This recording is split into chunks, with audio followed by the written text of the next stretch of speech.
Hey everybody, welcome to Represent Jesus Well, an RCC podcast all about uncovering ways people endure and live and lead that, like the title says, represent Jesus well.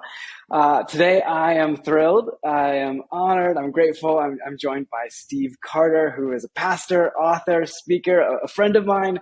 He's pastored at some great churches around the United States. He's also speaks regular, is this correct? You can nod your head for me. Forest City Church in Elgin, Illinois. Is that Elgin? Yeah, Elgin. Awesome, Yep. Elgin. Awesome. He recently wrote a book called The Thing Beneath the Thing, and then he also hosts a podcast called The Craft and Character, which is a podcast I listen to all the time, and I'm super grateful. And then lastly, you lead cohorts called Craft and Character cohorts, all about becoming better at the craft of speaking and also letting your character, as you say, lead the way. It is a huge honor and joy to have you here with me today, Steve. Thanks for being on here. Sam, I'm such a big fan of you, and anytime you ask, if I can say yes, I will say yes. But yeah, man, you're one of the good guys, and it's fun just to learn from you on this podcast about representing Jesus well, because it's something I actually believe you do. And so thanks for having me. Well, thanks for being on. I want to start with something that you and I, we spent a day together like a year ago almost. It seems like forever ago. I don't even know when trying to place it in the scheme of time, and it's lost on me. But we spent a day together in Phoenix. And you spend time with these pastors from around the nation, even around the world, like people from outside of the United States sometimes. And you talk about craft and character. And so basically you're talking about how people can become better communicators, but also how to have that be something that is led by their character. And I'm just curious, as you've talked to literally like dozens and dozens of these pastors that are thinking about these questions, first, what have you noticed over the last year or two of doing these things, or the last few years? Like what's going on that makes these things so powerful and so necessary right now? Well, I think that for many of us, what is seen is, can you excel in your craft? That's what's, especially when it comes to communication. Can this, woman, can this man excel at communicating in a way that moves the room? And that's beautiful. It's really, really great. What often goes unseen is the prep work to help someone get better at communicating, and also the internal soul work that helps shape and form someone to be more Christ-centered. It's not like whenever I'm teaching that people are like sitting with me and my therapist or spiritual director or mentor. They don't see me at 5 a.m. or 6 a.m., at the gym or doing some sense of character practice to go deeper with Jesus. People don't see that. But what they see, though, is a 34-minute sermon. And I think what's important is, how do we become the kind of people that, even though it goes often unseen, it's not less important. It's actually wildly more important. Yeah, it makes you wonder. So can you give maybe just I know it's a long story, but a little bit of a sliver of like why it was important to start these in the first place? Yeah, for me, I had just seen, a handful of people not finish the race well. And I had seen them from afar. And to be honest, I saw it really, really up close. And I was on staff at a church called Willow Creek. And for many people, that was a church in the Midwest that had some really profound influence. And the founder was my mentor. And I was one of two people that were handed the baton to kind of take that church into the next few decades. And it was my dream job, to be honest. I couldn't shake the fact that I got chosen. This was my dream job. And soon after I got chosen, allegations came out about my mentor, and it rocked me. I mean, honestly, I don't know how to say it outside of I did not see it coming. And then to begin to recognize how many more people knew of this. And just were trying to protect and preserve the brand rather than actually lead with a kind of humility and honesty and transparency. And I just watched the way that played out and how it affected, so many people, the collateral damage of that. And I think what's really, really tricky is you get to a point where if you're gifted, and we see this in every arena, it could be politics, it could be athletics, it could be business. If you're gifted in a certain area, sometimes that gets so much attention that there's parts of you that don't get attention. And often the first thing to go, because you're, going and pushing and charging and trying to be the most efficient and productive and achievement-oriented, performance-oriented person, oftentimes the first thing that goes is character. And little by little, the devil gets a foothold, and I just saw the effects of that. And, I'll never forget, Sam, one moment when my mentor, resigned, was forced to retire early. I mean, depending on who you talk to, it's going to be different, but we had a 7,200 seat auditorium, and a meeting was called. And I mean, I'm sure there was north of 5,000 people in that room. And he got done, and I thought he was just going to sit in the bullpen. And 43 years, a church that had, one of the top 5, largest churches in the country, one of the most influential. I mean, it's probably $333 billion in assets total, so just that didn't start from a denomination. It started out of a youth ministry.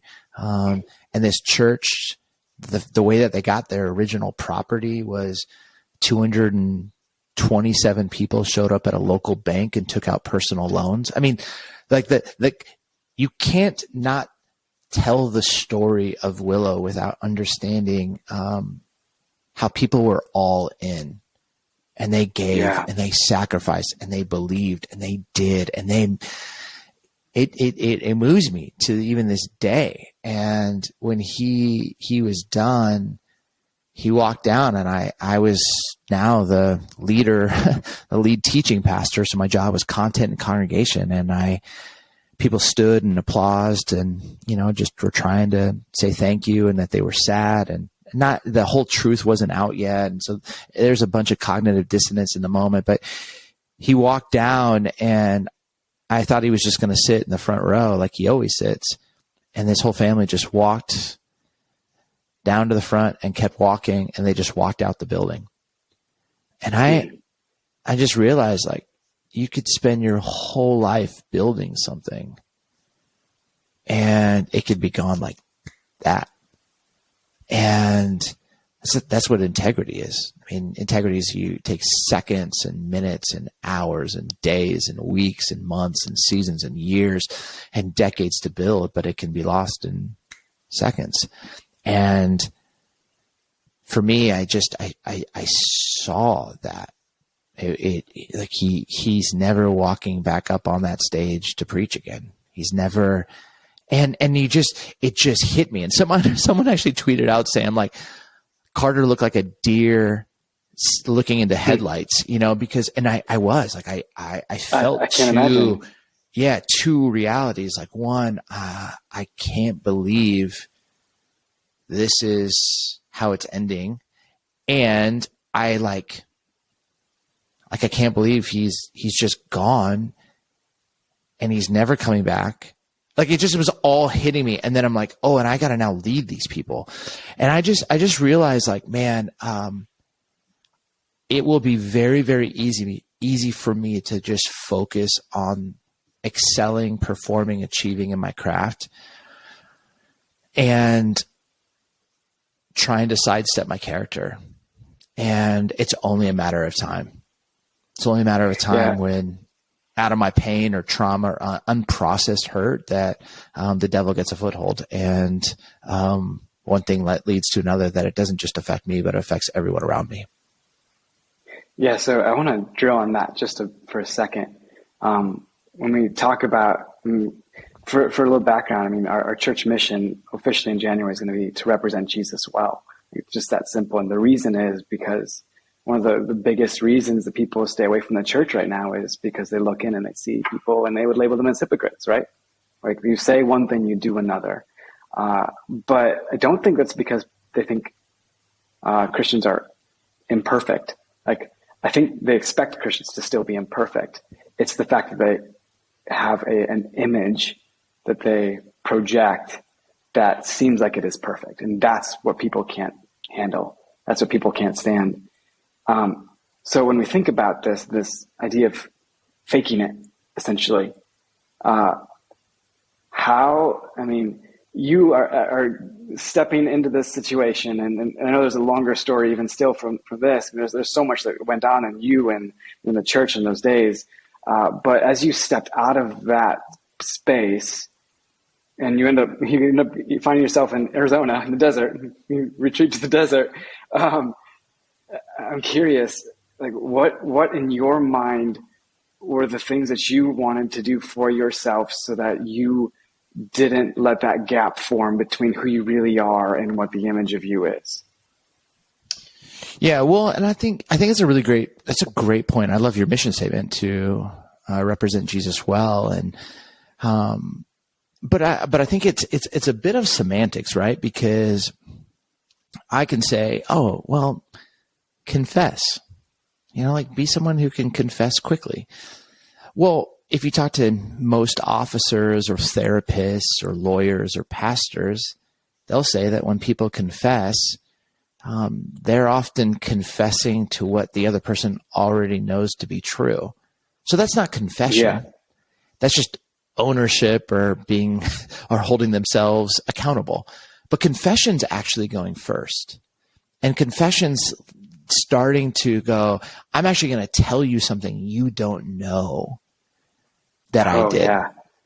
And I not fessing up or owning, because that's not confession, that's owning.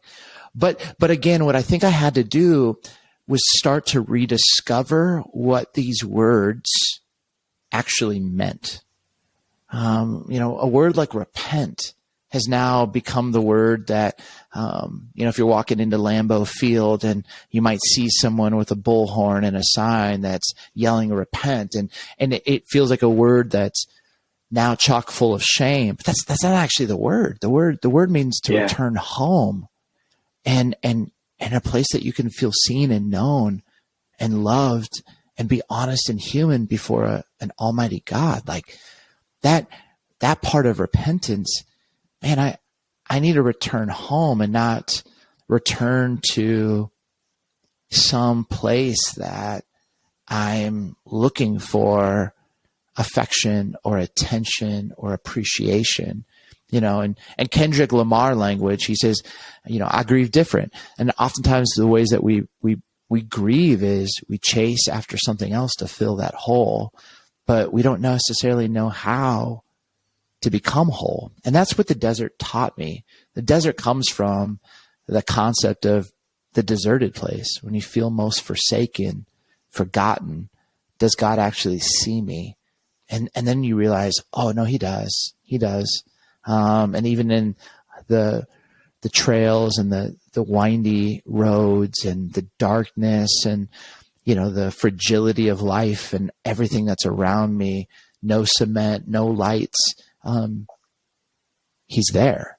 And I think I just found myself coming back to some really pillar words like integrity and character and confession, learning consent. And oftentimes we think about that, and that just isn't when it comes to a relationship between two people. But I'm talking about consenting to reality. Like, I don't think I should have a drink after 8 p.m. I don't, because I stay up. The sugar of wine keeps me up. It affects my sleep, which then affects, like, there's a level of consenting to reality. It's like learning your limits. And sometimes we think that, like, oh gosh, like that's like law, that's legalistic. And I'm like, no. Actually, the structure is breeding more freedom for me so that I can represent Christ well. And I just started to realize, some of the governors I needed to put into my life to protect me from me on one side. But then the second side was I actually learned how to make decisions against myself. Not decisions. Well, like, there's decisions that I could do. I could do. I don't think it's good for me long term, though.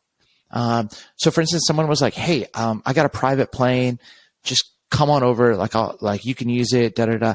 And again, no shade on anybody who has money in private planes. There's not. But bro, I got into this.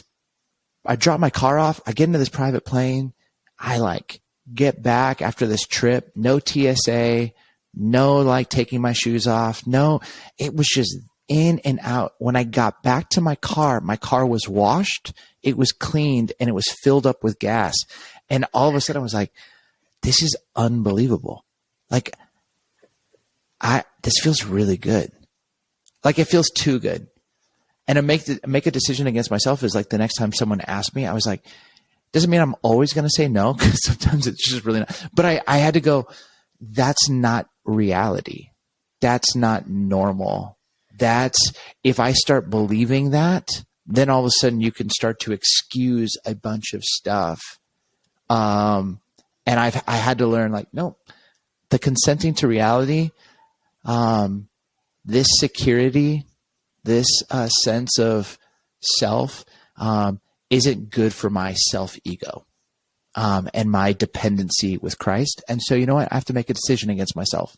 So that's what I mean. It's just like, and there's some times where, in one of my mentors' ways would be, you can admire it without having to acquire it. You know what I mean? You can, I can go, man, that would be really nice, but I don't need that. It's not going to be good for my future discipleship and apprenticeship in Christ.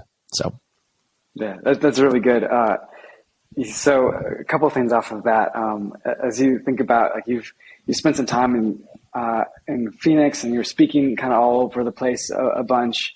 And recently you made the transition back to Chicago area. And unfortunately, you're a Chicago sports fan, which is too bad. But anyway, neither of us are doing well right now, right? Football's not fun in the Midwest right now. But with that being said, why did you need to speak at you kind of rooted yourself in a local church a bit more, it seems like, from the outside. Is that true? And why'd you do that? Yes.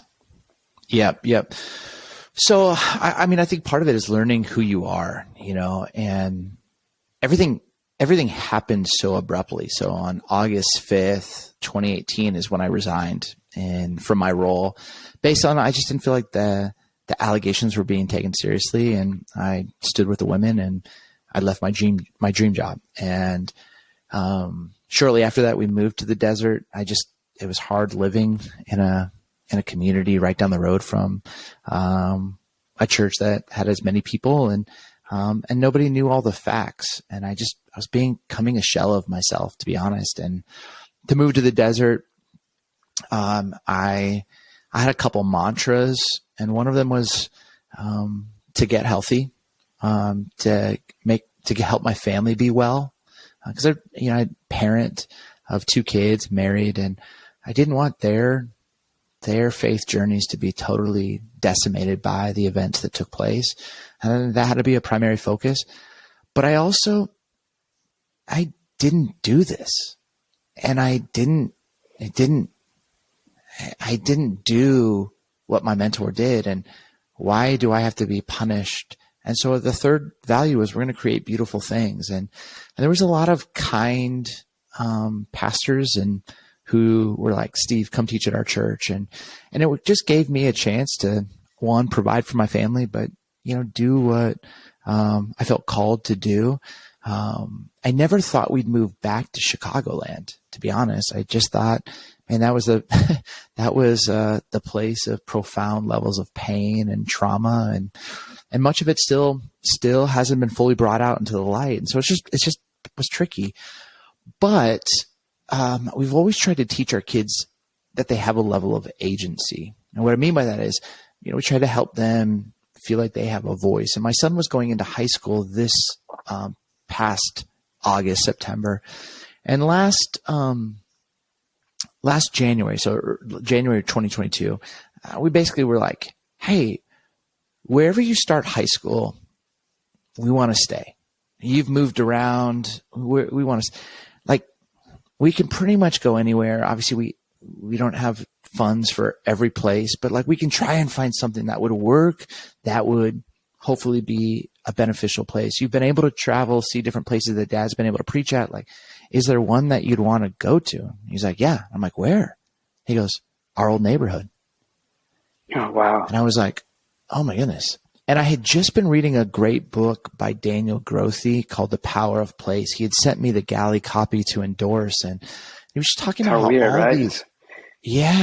these, all these desert mothers and fathers and leaders. They were always known as, their name and then the city that they were located to.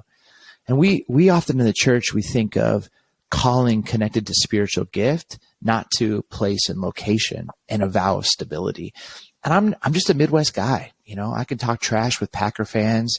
I'm a huge Michigan Wolverine fan. I get the Big Ten culture. I understand, Frank Kaminsky and the joy that he brought to Wisconsin basketball years ago. I love the earnestness and the character and the hospitality, of the Midwest. But I just never thought I could come back. And then my son was like, I want to go back. And my daughter was like, I want to go back. And so I just didn't think I could return. And so I actually called Daniel. I told him that, and he just said, hey, flip through the scriptures, and countless times you're going to see people returning back to restore the ancient ruins. And I just wept. And so, it's Carter of Chicagoland. I just felt like we had to come back, and at the heart of who I am as a local pastor. And so we're 20 minutes from where we used to be, the church is, but I live 20 doors down from, where we used to live when I was on staff at Willow. And it is wild. It's really good for my kids. I think the jury's still out if this is the best thing for me, but, it's forcing me and inviting me to go deeper with Jesus. And thanks be to God for that. And I don't know very many people who move back to their personal Chernobyl, but I believe that God is a redeemer and restorer, and he's going to write a better story. Okay. So in your book, The Thing Beneath the Thing, one of my favorite parts is when you talk about peace and shalom, and just the process of getting to that and having that in your life. And I'm curious if, kind of going side by side with your story here, how much it takes to have redemption in a location, and even going back to the places where the demons were, and having that be something that brings you to that place of a shalom that God talks about. And how have you maybe experienced that? And as you've experienced that, how has that maybe changed and shaped your grace and mercy? Because that's what you talk about a lot in The Thing Beneath the Thing. Yeah. Well, there's an old adage, I believe in recovery language, that says, wherever you go, there you are. Yeah. And so wherever I go, I take all my unprocessed trauma and pain. And just because I moved to the desert and I'm 2,300 miles away from my personal Chernobyl, it doesn't mean that I'm not bringing that into every conversation. My lack of trust or my pain So you have to face it. Right. And I'm one of those people that recognizes that every situation of pain is different. And part of the work that has to be done is you have to be able to kind of detail what's the healthy roadmap for you. And for me, one of the gifts, even though I had moved to the desert, I kept being invited to go speak at this church in Rockford. And so to get to Rockford, I basically either had to fly to Iowa City and drive 3 hours, or fly to O'Hare and drive 45 minutes. But from O'Hare, Chicago's primary airport, like I would have to pass Willow. And every time I passed, I made a decision against myself, and I pulled off and I sat in the parking lot. And I just prayed. I prayed. Sometimes they were prayers that I would never want anybody to ever hear or read. Sometimes there were prayers of just silence and tears.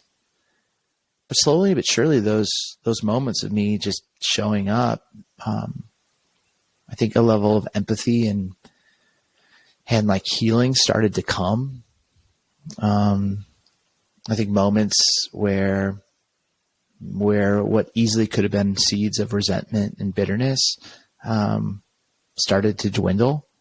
And I really started to find myself realizing, oh, Willow didn't do this to me. 5 people did. And now let's just work on that, and let's prepare our hearts to be ready to see maybe if God might ever lead to reconciliation with those 5. But it was a process. And I think for many people, we've been taught just different ways and many of them I think are just unhealthy. And we'll typically gravitate and drift towards the easiest path. But it's just kind of making the whole process go a lot longer.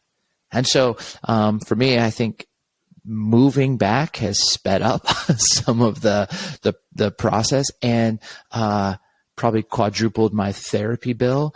But it's also making me face some situations and making me have to work, or making me actually choose to say, like, don't deal with this. Don't deal with this. But I also am smart enough to know that compound interest in don't deal with this isn't really good for my soul or for my family or those around us. So. Yeah. Okay. It's a lot to deal with these kinds of things. But also when you get through them, I feel like it has a tendency to make you actually more bold. So we're talking about speaking, and when people lead different businesses, or people listen to this do all kinds of different things. Like teachers, they're administrators, they're nurses, they're across the spectrum. But when you deal with the stuff that you've tucked away deep on the inside, I do feel like speaking and preaching actually give a really good picture of how you can then be more bold because you've dealt with it. In not this like condemning way, but this I'm free way. And I'm curious if your speaking has actually changed or shifted because of what you've gone through recently. Yeah. Sam, I think oftentimes what we see is David fighting Goliath, but what nobody ever saw was David fighting, a lion, or David fighting a bear, or David fighting a Viking or Packer. Like, you don't see that he details. You just see him fighting Goliath. And when Saul's like, "What? You're like a kid. Like, what are you doing?" And he's like, "Well, I fought this lion when I went after one of my sheep. I fought one of these bears and David had no idea that by being faithful when nobody was looking, what that would prepare him for.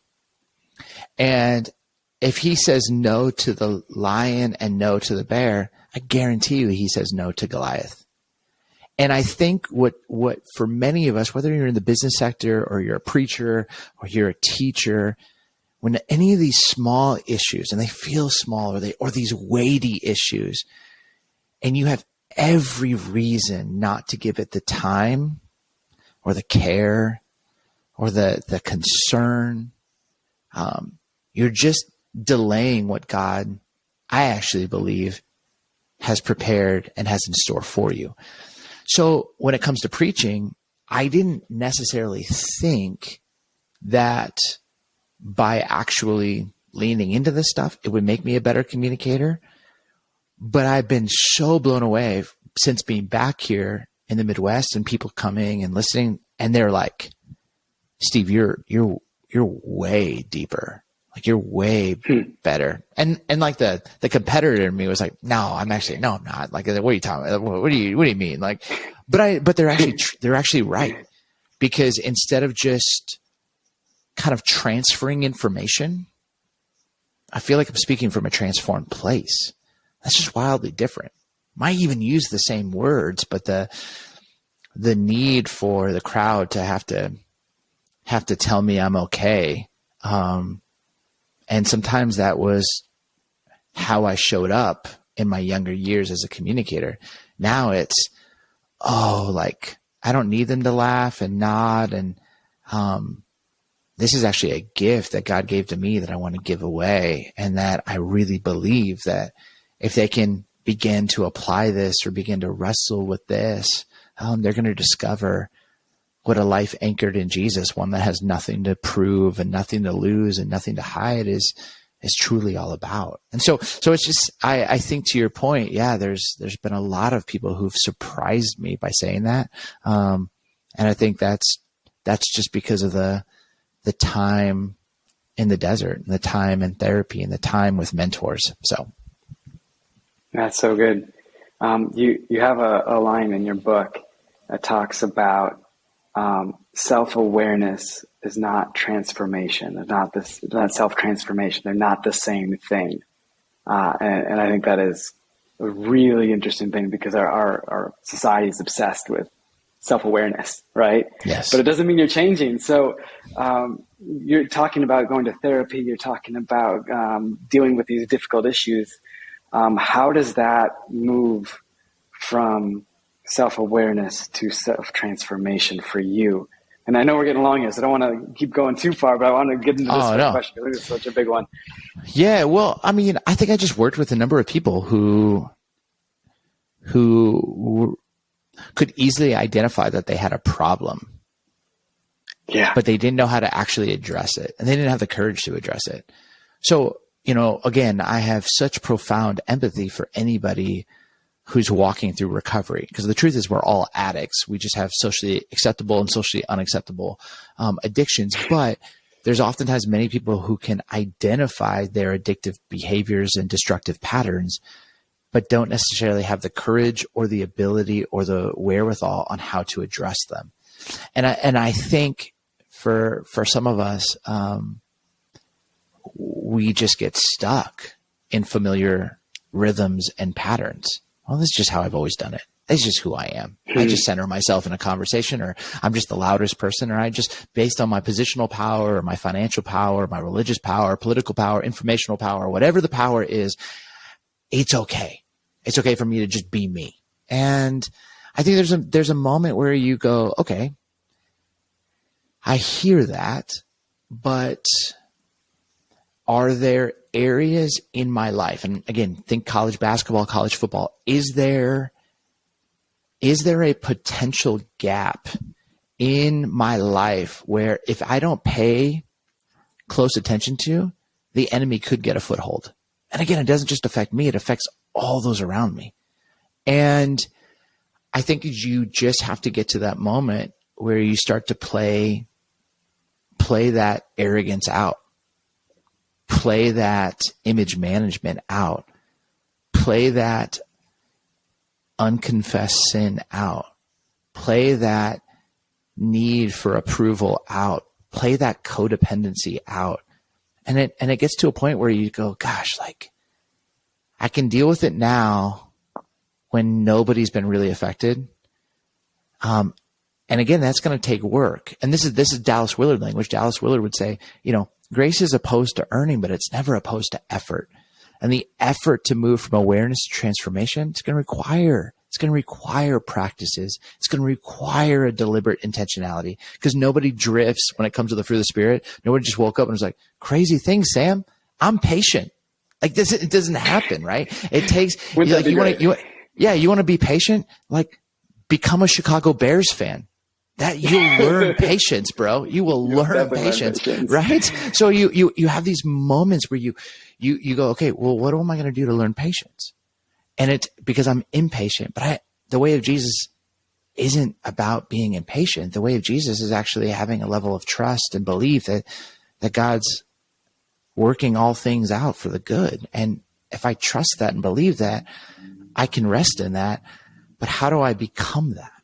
And that for me has been learning that. And in the book, The Thing Beneath the Thing, I detail what Dallas taught me, which is vision, intention, and means. And it's the process at which you can be moved from that self-awareness to becoming a person who has been transformed by the Spirit and the presence of Christ, so that, to your point, you can represent Christ well.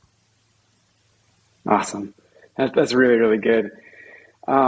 So one, I love the book. I love the thought, and I love the fact that you so obviously wrestled with all these things yourself. And I want to return back just a little bit, because I spent, a year with these guys that we spent a day with you guys and, down in Phoenix, and it was fantastic. But I want to return back to those cohorts and how, when you think about doing or growing in your ability to do something well, and your ability to not have this distance form between yourself and who you think you are and who you actually are, how have you seen in your time with those dozens of pastors, what are the biggest hangups you're seeing? Does that make sense? And what are the things that are like causing people to just stumble in this particular area? Because you've got those front row seats to these people that are trying so hard to represent Jesus well, and the way that they preach, and the way they pastor people, and the way they spend time with people. And yet there are some deep-seated issues there that are difficult to do and deal with. And I'm just curious, like, to say them sometimes is helpful for people to identify. Yeah, that's a really, really good question. And I think for many people, it's different, right? There's some pastors who struggle, in Nancy Beach language, with the required humility to actually show up like you did, Sam, to say, man, I want to get better. Even if I can just get 10% better, how that's going to serve my congregation. So some of them just actually struggle with that humility piece. And for me, I'm a student of communication. I have so far to go. So I love just the constant learning. I think there's a group of people that they have so much on their plate, and the actual teaching and preaching isn't the most important thing to them when they've got their church of 400 or 800 or 1,200 or however big it is. And they're going through an HR issue, and they're going through elder issues, and they're trying to hire and recruit volunteers. And it's not even a sense of, I don't want to get better. It's just, I don't have the margin. And it's just, there's so much on their plate. And part of that might be some control issues. Part of that might be some delegation issues. But some of that stuff they just haven't been able to deal with because it really feels on them, for better or for worse, based on their own decisions or not. I think there's another group of people that they don't want to do the work because Sunday's coming. And so whether that's emotional or internal work, I don't want to look at this because I'm afraid that I might become emotional or too soft and tender in front of people. Same like you, what I love about you is, you represent in such transparent and honest ways. Like, you are who you are on stage and off stage, the same guy, which I so am grateful and appreciative of. But I do know that there's guys who have showed up once to therapy and it went somewhere and never returned because they were like, 2 days later, I got to preach. and they had a hard time taking something out of the box and then having to put it back in. And that cognitive dissonance was a struggle. And so some guys are like, nope, I can manage it. I can manage it. I can manage it. I can manage it until they can't. And unfortunately, the whole thing has changed since 2020. So there's probably another myriad of reasons and issues. But I think some of it's ego, some of it's time, some of it's fear. Some of it's just, I don't know how to do the unprocessed thing. And then some of it honestly is there's just a lot of guys who need to be needed, and they're in this, all for the best motivations, but it's not grace and peace in the way of Christ that's guiding them. It's shame and codependency. And it's not a great recipe for finishing well. So it's just like Jesus in his kindness, it's his kindness that leads us to repentance. He's going to keep creating opportunities for you to return home and to who you were always intended to be. But you can always, as a business leader, parent, teacher, preacher, politician, Aaron Rodgers, you can always welcome that invitation or walk away from it and say, no, not now. And God's so kind that he's just going to keep trying and in his kindness to lead you back home. So. Well, I think what you just said is what I want to end with, because I think it's such an important thing. You just talked about teachers and nurses and Aaron Rodgers and whomever else, right? Who maybe they're living life and it's so busy. You're just going from thing to thing to thing and just trying to figure out how to manage everything. But this idea of taking the time to think, where's my character at? Where is the things that are causing me to do things I wish I wouldn't? When Paul says, I want to do the right thing, but I just keep on not doing the right thing. What would be your encouragement to that person who's like, I just don't have time, don't have energy to go there? Mm-hmm. And what would you say to that person right now so that they can represent Jesus well? But it's not, the goal is just to be just to get to know Jesus almost in that moment before they can even think about representing him well. But I'm curious, what's your motivation for them? Well, Sam, can I? You can do anything you want. Okay. Well, the thing I would say is here's a practice. Just a little practice that I do most Sunday nights or Monday mornings. And, in Proverbs, it says, guard your heart, for everything flows from it. And, if I think about this word guard, it has to defend with such rigor, to protect at all costs. And the idea of to guard your heart, that word heart in Hebrew is the word leb, and it means all of the desire and the purpose, everything is going to flow. Tosah is the Hebrew word. Everything's going to originate from there and spring forth from there. And so I just have this little practice, and I promise you, for any of you listening, it won't take too long, but it's just 4 steps. And I just look at the last 168 hours. So the last week, and I start by playing it back.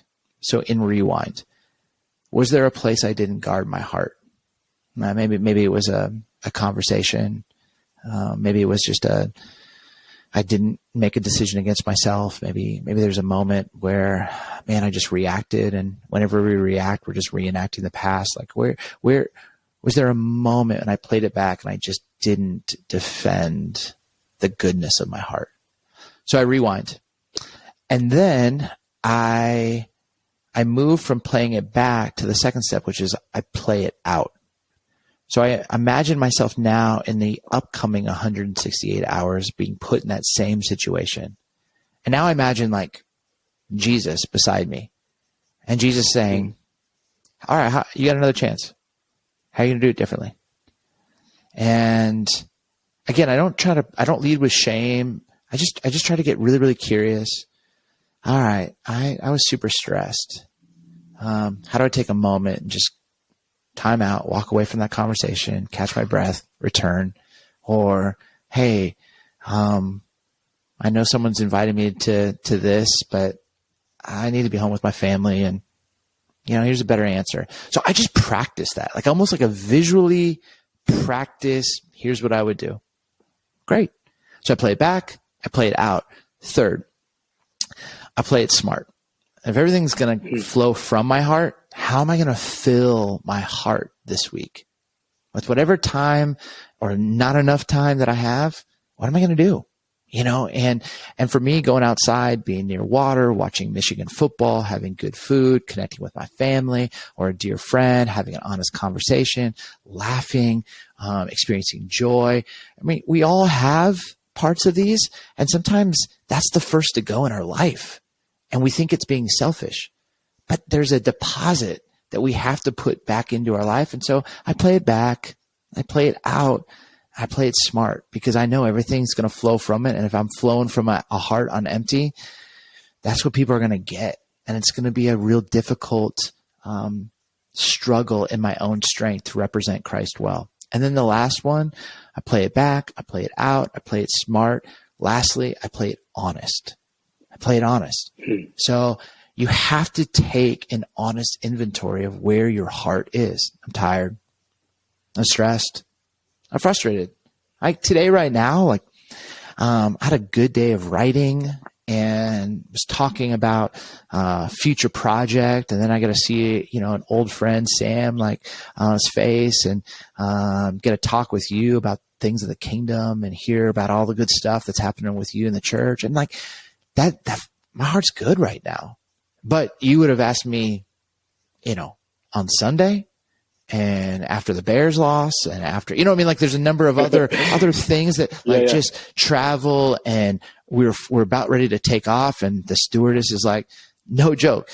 I'm not sure what one of you put in the bath toilet, but we can't take off because, so we're coming. And I'm like, oh my goodness. No if I'm way. stuck in Houston because some dude tried to flush something down a toilet that, as a prank or something. And you're like, this is not going to be good.